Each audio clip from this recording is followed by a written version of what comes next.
Assalamu alaykum, hurmatli radio anglag'uchi qarindoshlar. Qur'on buluqi programmamizning 6-soniga kelganinglarni qizg'in qarshi olamiz. Suyimli radio anglag'uchilar, oldi bilan olamlarning Robbi, ulug' Robbimiz Alloh subhanahu va taolaga eng go'zal hamd va sanolarni aytgandan keyin va payg'ambarimiz Muhammad sallallohu alayhi va sallamga va uning oila tabiatlariga pak durud salomlarimizni yo'llagandan keyin uningga ergashgan, uningga qiyomat kunigacha ergashgan barliq mu'minlarga Allohning salomi, rahmati bo'lsin deyish bilan birga programmamizni davomlashtiramiz. Hurmatli radio anglag'uchilar, programmamizning 5-sonida Robb degan so'zningki lug'atdagi uqumlari haqida tahlil yurgizgan bo'ldik. Shundaqla Robb degan so'zning Qur'oni Karimdagi ishlatilishi haqida ham to'xtalib o'tgan bo'ldik. Endi bugungi programmamizning 6-sonida ozg'un qavmlarning rububiyatga doir xayol tasavvurlari haqida degan mavzudan boshlab diqqatingizga sunamiz. Mikrofon oldida qarindoshinglar Abdullah Yalqum. Ozg'un qavmlarning rububiyatga doir xayol tasavvurlari. Mana bu dalillar orqali Robb degan so'zning butun ma'no uqumlari hech shak shubhaga o'rin qolmagan darajada oydinlashgan bo'ladi. Endi biz ozg'un qavmlarning rububiyat, ya'ni parvardigorlik babida zodi qanday xato qarashlarga mubtalo bo'lganligiga, shundaqla Qur'oni Karimning bu haqda nimaga chaqirib, nimalarga raddiya beradiganligiga qarab chiqishimiz lozim. Buning uchun oldi bilan Qur'oni Karimda tilga ilingan ozg'un qavmlar ustida ayrim to'xtalib, ularning shu haqdagi xayol tasavvurlarini mulohiza qilish orqali bu masalani butunlay oydinlashtirib o'tamiz. Nuh alayhissalomning qavmi. Suyimli radio anglag'uchilar, hamda shuningdan boshlab Nuh alayhissalomning Qur'oni Karimda tilga ilingan eng dastlabki qavm, ya'ni Nuh alayhissalomning qavmi bo'lganligi uchun, ya'ni Nuh alayhissalomning qavmidan boshlab Qur'onda tilga ilingan barliq payg'ambarlarning qavmi haqida birdan to'xtalib o'tamiz qisqacha. Nuh alayhissalomning qavmi. Qur'oni Karimda tilga ilingan eng dastlabki qavm Nuh alayhissalomning qavmi bo'lib, Qur'onning bayonlaridan shuni aniq bilib olg'ili bo'ladi-ki, ular Allohning mavjudligini inkor qilmaydi. Shunga Qur'oni Karimda Nuh alayhissalomning da'vatiga qarata ularning mundaq deganligi naql keltirilgan. Bu faqat sizlarga o'xshash bir insondir. U sizlardan ustun bo'lib olmoqchi. Agar Alloh payg'ambar avatishni xolisi edi, albatta farishtalarni avatadi deb bildirgan e'tirozlari naql keltirilgan. Ular Allohning yaratquchi ekanligini mu, jumladan Robbning birinchi va ikkinchi xildagi uqumlari nuqtasidan Robb ekanligini mu inkor qilmaydi. Qarindoshlar, biz Robb degan so'zning birinchi va ikkinchi qisqacha uqumlarini yuqoridagi darslarimizda so'zlab o'tgan. Birinchi uqumi bo'lsa parvish qilg'uchi, ehtiyojlarni qondirg'uchi, tarbiyalag'uchi va o'stirg'uchi edi. Ikkinchi uqumi bo'lsa kapolatlik qilg'uchi, xabar olg'uchi, asrab qarg'uchi, hal ahvollarni o'ngshug'uchi degan edi. Demak, bu Nuh alayhissalomning qavmi bo'lsa, Robbning birinchi va ikkinchi xildagi hukmlari nuqtasidan Robb ekanligini inkor qilmaydi. Allohni parvish qiluvchi deydi. Ehtiyojlarimizni qondiruvchi deb e'tiqod qiladi. Tarbiyalaguvchi deb e'tiqod qiladi. O'stiruvchi deb e'tiqod qiladi. U Alloh bizga kapolatlik qiluvchi, xabar olg'uvchi, asrab qarg'uvchi, hal ahvollarimizni o'ngshug'chi deb bu nuqtalardan Alloh subhanahu va taoloni inkor qilmaydi. Şuna Nuh aleyhisselam ularga nima deb da'vat qildi desa, Qur'oni Karimda Allah subhanahu va taala sura Hudning 34-oyatida Nuh aleyhisselamning ularga nima deganligini bizga naql qilib shunday deydi-ki, Nuh aleyhisselam ularga shunday degan edi. Ana shu Alloh sizlarning Robbinglardir. Sizlar Allohning dargohiga qaytisizlar. Yana sura Nuhning 10-oyatida va 15, 16, 17-oyatlarda Nuh aleyhisselam qavmiga qanday duo qilganligini Allah subhanahu va taala Qur'oni Karimda tilga olib shunday deydi. Istagfiru robbakum innahu kana ghaffara. Bu sura Nuhning 10-oyatida Nuh aleyhisselam qavmiga shunday deydi. Robbinglardan mag'firat tilanglar. U haqiqatan mag'firat qilg'uchidir. Deb qanday qildi? Sura Nuhning 10-oyatida Nuh aleyhisselam qavmiga shunday dedi. 15dan boshlab 15, 16, 17-oyatda qavmini nim deb da'vat qildi desa, alam taraw kayfa khalaqallohu sab'a samawatin tibaqa wa ja'ala al-qamara fihinna nura wa ja'ala ash-shamsa siraja wallahu anbatakum min al-ardi nabata. Sizlar ko'rmamsizlarki, Allah qandoq qilib 7 osmonni qat-qat qilib yaratdi. Ularning orasida oyni nur va quyoshni chiroq qildi. Hamda Allah sizlarni zamindan yaratdi. Deb bu da'vatni deganda, bu da'vatni qilganda qavmiga, u qavmning ichidan birasi chiqib, hargiz shu gapni demagan edi. Allah bizning Robbimiz emas. Bizni va zamin osmonlarni u yaratgan emas. Va yoki zamin osmonlarni u boshqarayotgani yo'q degandek e'tirozlarni bildirib baxmagan edi. Nuh aleyhisselamning qavmi yuqoridagi e'tirozni hech birisi chiqib deb baxmagan edi. Ular yana Allohning iloh ekanligini inkor qilmaydi. Ya'ni bu qavm Allohning iloh ekanligini inkor qilmaydi. Shunga Nuh aleyhisselam ularning oldiga kelib, nima dedi desa, "Ma lakum min ilahin g'ayruh." Sizlar uchun Allohdan boshqa hech bir iloh yo'q deyish bilan o'z da'vatini sungan edi. Sizlar boshqa narsa emas, sizlar uchun hech bir, ya'ni Allohdan boshqa hech bir iloh yo'q. Deb bu da'vatni qilish bilan o'zining da'vatini sungan edi. Navada ular Allohning iloh ekanligini inkor qiladiganlardan bo'lgan bo'lsa edi, Nuh alayhissalom albatta ularni Allohni o'zinglarga iloh qilinglar degan so'zlar bilan da'vat qilgan bo'ladi. Agar ular Allohning iloh ekanligini inkor qilgan qavm bo'lgan bo'lsa, sizlarga Allohdan boshqa hech bir iloh yo'q deb da'vat qilishning o'rniga, sizlar Allohni o'zinglarga iloh qilinglar, Allohni iloh deb tuninglar degan bu so'zlar bilan da'vat qilgan bo'ladi. Hamda bu yerda shu narsa o'ylanishga tegishlikki, undaqda Nuh alayhissalom bilan ularning orasida, ya'ni qavmi orasida zodi qanday xarakteridagi ixtilof bor edi degan savol paydo bo'ladi. Bu haqda Qur'oni Karimdan izlanadigan bo'lsak, mundaq ikki masalani bayqaymiz.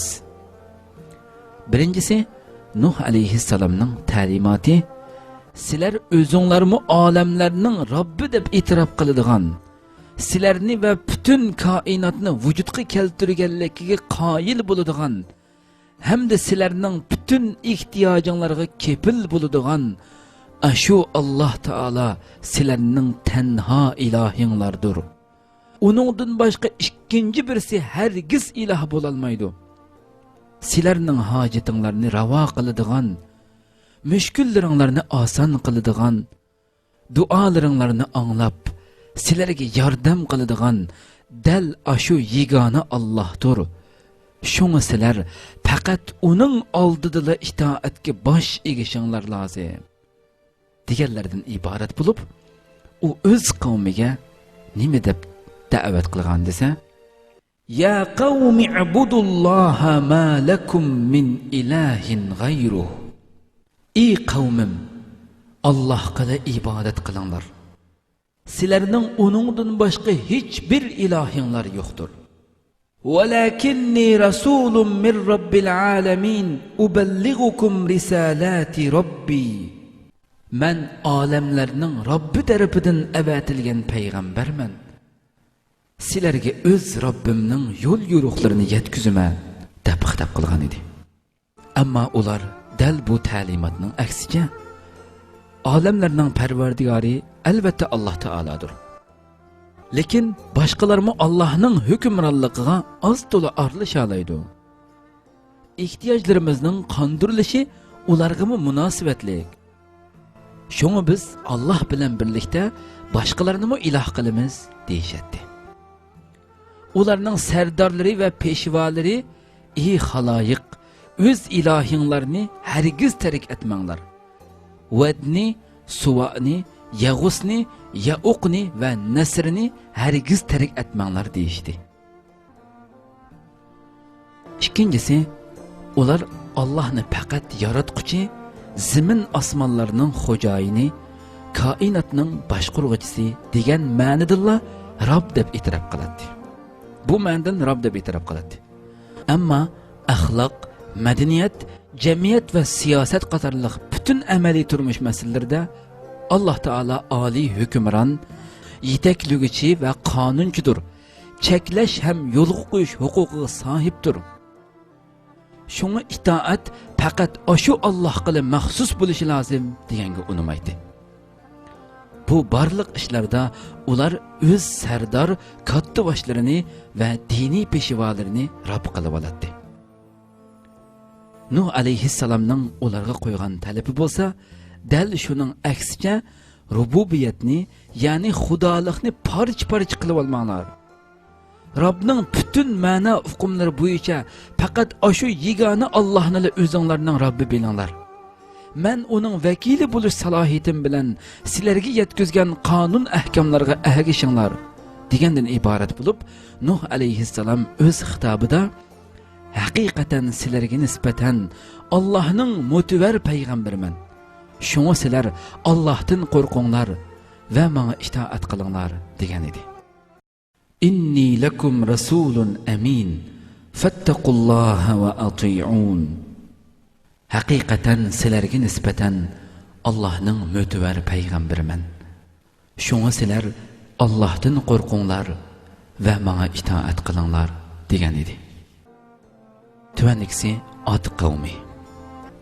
Nuh alayhissalomning qavmidan keyin Qur'onda tilga elingan ikkinchi qavm Ad qavmi bo'lib, ular mı Allah'ның mevcutluğunu inkar qilmaydi. Allah'ның ilah ekanligini mı rad qilmaydi. Nuh alayhissalomning qavmi qandaq ma'nidan Allah'ni o'zining Robbi deb bilgan bo'lsa, ular mı shundaq ma'nidan Allah'ni o'ziga Robb biladi. O'tirdagi ixtilofning sabablari mı xuddi Nuh qavmi haqida aytib o'tganimizga o'xshashla dal ashu ikki masala ustida edi. Qur'oni Karim bu nuqtani tövendeki ayetleri bilen aydınlaştırıp beradi. Allah Sura A'raf'ның 65. ayetinden 71. ayetigacha bo'lgan ayetlerde mundaq deydi. Ve ila adin akhahum Huda. Ad qavmiga ularning qarindoshi Hudni avatdiq. Hud, ey qavmim, Allah'a ibadet qilinglar. Sizlarga Allah'tan başqa hiç ilah yoktur dedi.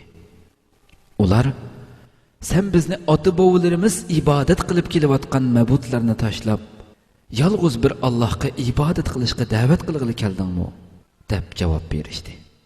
Allah yana Sura Fussilatning 14-oyatida mundaq deydi. Qalu law sha'a rabbuna la anzala malaika. Ular deyishdi ki, agar Robbimiz xohlasa, cho'qim farishtalarni tushirgan bo'ladi. Allah yana Sura Hudning 59-oyatida mundaq deydi.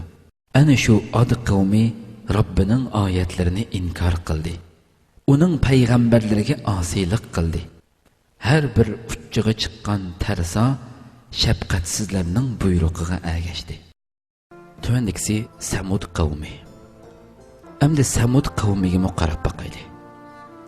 Ular Ad qavmidan keyingi hammadan cho'ng osiy qavm bo'lib, ularning ozg'unligi Nuh alayhissalom qavmining va Ad qavmining yuqorida bayon qilingan ozg'unligiga o'xshaydi. ularmı Allah'ның mavjudligini, iloh va Rob ekanligini inkor qilmaydi. Ularmı Allah'a ibodat qiladi. Ularning inkor qiladiganini nima desangiz, ana shu Allohla yegona ilohdir. Faqat birli Allah ibodatga haqliqdir. Rububiyat, ya'ni parvardigorlik bütün ma'no hukmlari nuqtasidan yolg'iz ashu Allohga xosdir deganlardan iborat edi. Ularmi Allohdan boshqani faryodlarni anglag'uchi, hojatni ravo qilg'uchi, mushkulni oson qilg'uchi deb chingtirib oladi. O'zining axloq, madaniyat, amaliy turmush masalalarida Allohni qo'yib sardor peshvolariga itoat qiladi. O'z hayoti uchun shulardan qonun elishda mahkam turadi. Dal mana bu ish oxiri bu qavmning azobga mubtalo bo'lib, halokatga ketishiga sabab bo'lgan edi. Bu nuqtani tuvandagi oyatlar aniq oydinlashtirib beradi. Allah subhanahu va taala Sura Fussilatning 13 va 14 oyatlarida mundaq deydi: Ey Muhammad, agar ular sana agishishdan yuz o'risa, ularga aytib qo'yginki, men sizlarni Ad va Samud qavmlarining beshiga kelgan azobga o'xshash halokatlik azobdan ogohlantirman. O'z vaqtida ularga oldi keynidan payg'ambarlar kelib, bir Allohdan boshqaga bandachilik qilmanglar desa, ular agar Robbimiz xolasa cho'qim farishtalarni tushirgan bo'ladi.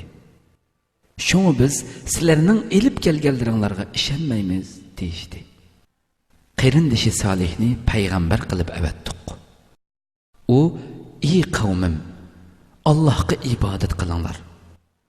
Sizlarga Allohdan boshqa hech ma'bud bar haq yo'qdir" dedi. Ular: "Ey Solih, buningdan burun aramizda umidimiz sana bog'langan odam eding. Endi sen bizni ota-bobolarimiz cho'qinib kelgan ma'budlarga ibodat qilishdan to'samsan" deydi. Allah yine Sura Shu'araning 146 oyatdan 152 oyatga qadar mundaq deydi: Aslanglarki, o'z vaqtida ularga qarindishi Solih aytdi: "Ajaba qo'rqmamsizlar? Men haqiqatan sizlarga sodiq payg'ambarman. Shunga sizlar Allohdan qo'rqinglar, menga itoat qilinglar. Zaminda buzg'unchilik qiladigan, isloh qilmaydigan, haddidan oshquchi, yugan sizlarning amriga itoat qilmanglar."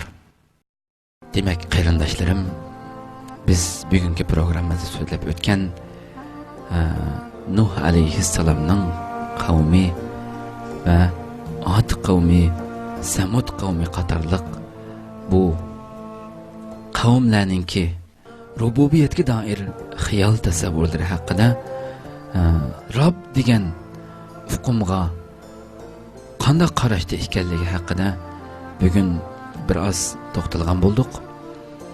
Inshaalloh kelar soatdagi 7-son programmamizda İbrahim alayhissalomning qavmi va Namrud boshliq mavzuimiz bilan yana shu o'z vaqtidagi shu payg'ambarlarning qavmlarining Rob haqida, Parvardigor, Rob degan bu so'z haqida qanday tushuncha, qanday hukmlarga ega ekanligi, ularning nimalarni e'tiqod qilganligi bu so'z haqida degan iborat bu narsalarga inshaalloh tafsili holatda to'xtalib o'tamiz.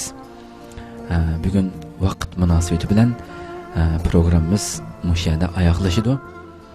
Qadrli qarindoshlarim, kelarki soatdagi programmamizni ko'rishgacha sizlarni ana shu mehribon Robbimiz, egamiz, ilohimiz Allah subhanahu va taologa topshirish bilan butun dunyodagi barliq qarindoshlaringizga shundaqla kamini faqir uchunmi ijobatlik duolaringlarda duo qilib qo'yishinglarni chin qalbimdan umid qilaman. Va axiru da'wana anil hamdulillahi robbil alamin va sallallohu ala sayyidina Muhammad va ala alihi وأصحابه أجمعين. السلام عليكم